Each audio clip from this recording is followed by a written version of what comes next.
சமீப காலமா இல்ல, ரொம்ப நாளாவே வட மாநில தொழிலாளர்கள் தமிழ்நாட்டுக்கு வந்து வேலை பார்க்கறது பழக்கமாயிடுச்சு.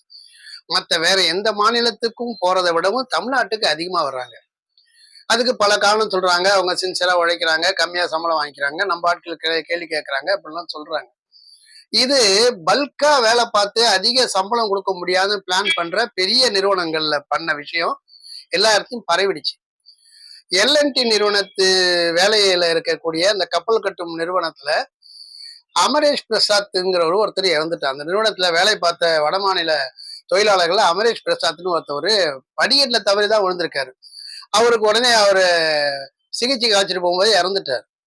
இதுக்காக எல்லாம் கூடி போராட்டம் நடத்துறாங்க. எங்களுக்கு பாதுகாப்புக்கு தேவை அப்படிலாம் பண்றாங்க. அப்புறம் பேச்சுவார்த்தை நடத்தி 5 லட்சம் ஃபிளைட்ல ஏத்தி உங்க ஊருக்கு அந்த ஒரு பிரேதத்தை அனுப்பி வைக்கிறோம் அப்படிலாம் பேச்சுவார்த்தை நடத்தினாலும் அதுல அதிகமா பணம் வேணும், அப்படி வேணும், இப்படி வேணும்னு சொல்லி தூண்டுதல் பண்ணி அவங்க போராட்டத்துல ஈடுபடுறாங்க. போலீஸ்கார் மேல கல் அடிக்கிற அளவுக்கு அவங்க துணிச்சிருக்காங்க.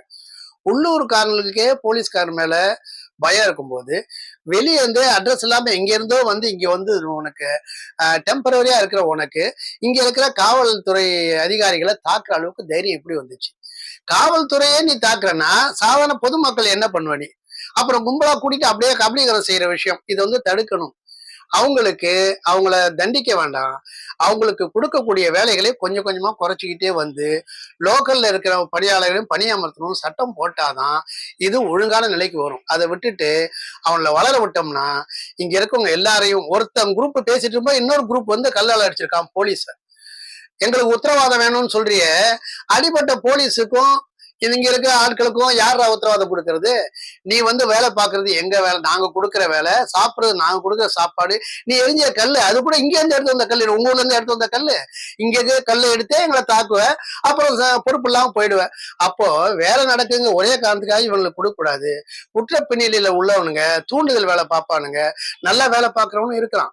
ஆனா எல்லாம் ஒன்னா சேர்ந்துக்கிட்டு இங்க இருக்கிற விஷயங்களை அழிக்கிறது, இங்க இருக்கிற விஷயங்களை எதிர்க்கிறது அப்படின்னு வரும்போது வட மாநிலத்து போலீஸார் மாதிரி இழிச்சவாயா அங்க இருக்க மாட்டாங்க தம்பி. மணிப்பூர்ல கூடவே இருந்தாங்களே போலீஸ்காரவங்க, அந்த மாதிரி இங்க போலீஸ்காரங்க இருக்க மாட்டாங்க. அதையும் நீங்க தெரிஞ்சுக்குவீங்க. இங்க உள்ள போலீஸ்காரவங்க கஸ்டடியில ஒரு 75 பேர் மாட்டிருக்காங்க. அவங்க என்ன நிலைமைன்னு அவங்க வெளியே வந்து போய் பாடம் எடுத்தாங்கன்னா அப்புறம் அடங்குவானுங்க. அதனால போலீஸை எதிர்த்து நிக்கிற இந்த வட மாநில தொழிலாளர்களை கண்டிக்கணும், அவங்களுக்கு கிளாஸ் எடுக்கணும், அவங்கள சரிநிலைப்படுத்தணும்.